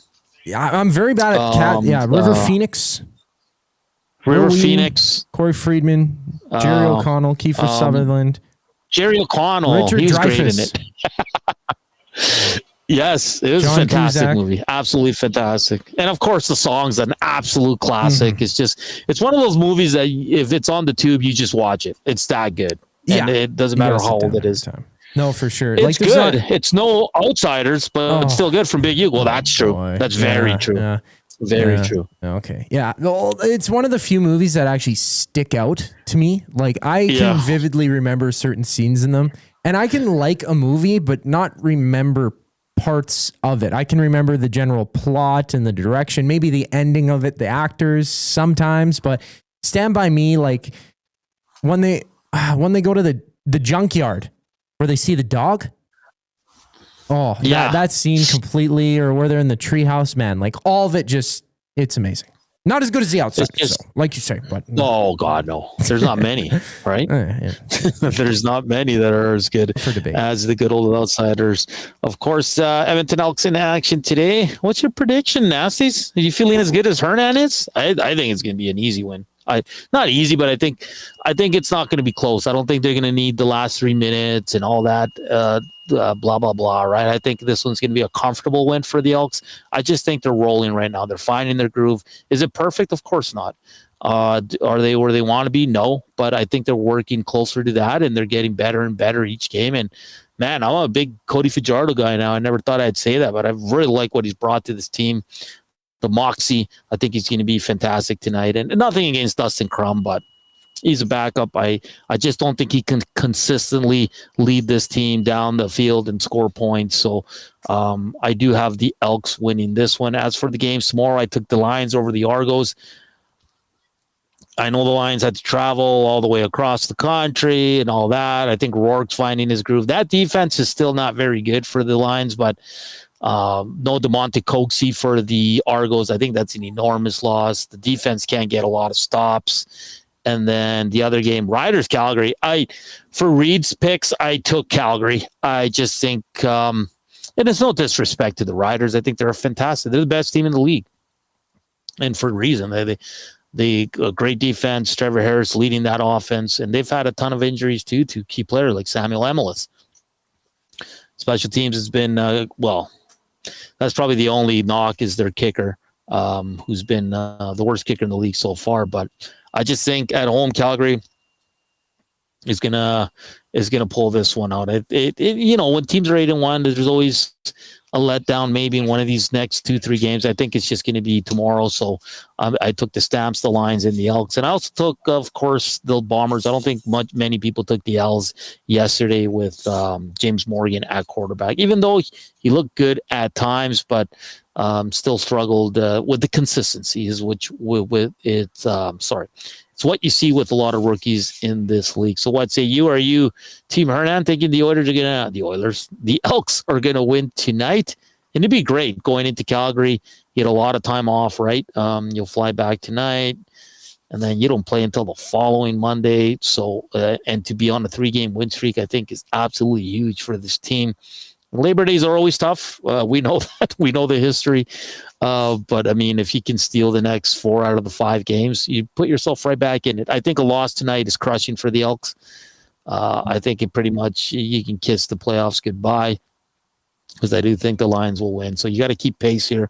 We'll see what happens. Give the ball to Rankin. He's been absolutely fantastic. He's becoming one of the best offensive players in this league. So a heavy dose of him. And we'll see if the Elks can turn that ball over. They need some more INTs. I think they still only got the one from Tyrell Ford. From the secondary, of course, Jake Serezna has one as well. And the other thing, the Elks are pretty healthy, right? Outside of Nick Anderson, a huge loss, but I think DeBlanco's been okay in that spot. So we'll see what happens tonight. Koob, man, good job today. What are you up to this weekend besides the producing? Yeah, I guess Sunday VIP golf show live with Murray McCourt, who is a Blackhawks fan. I reached out to him about the Frank Nazar deal, actually, and he said that it's a great move. He guarantees 60 points in his first full season for Nazar. Well, of course he's going to say that. He's a fan. Well, he loves the Blackhawks, and he always chats about them, but him and Curtis Stock have a pretty bang up lineup this Sunday. They have Jeff Crushell from Crush Performance, the Crusher. Nice. Checking in. The Crusher. Yeah, that's their first guest. And Phil Berube, CEO of Alberta Golf Association, will be coming by as well.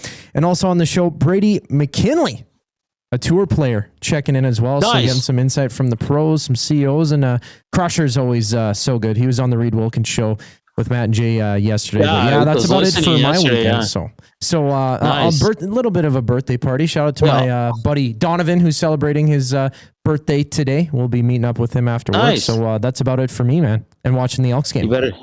You better behave, eh? Oh yeah, I always do. Frankie Nazar will not score 60 this year. I think he'll be around 40, 50. I mean, I can see it. Right? Look at that lineup, man. It's awful.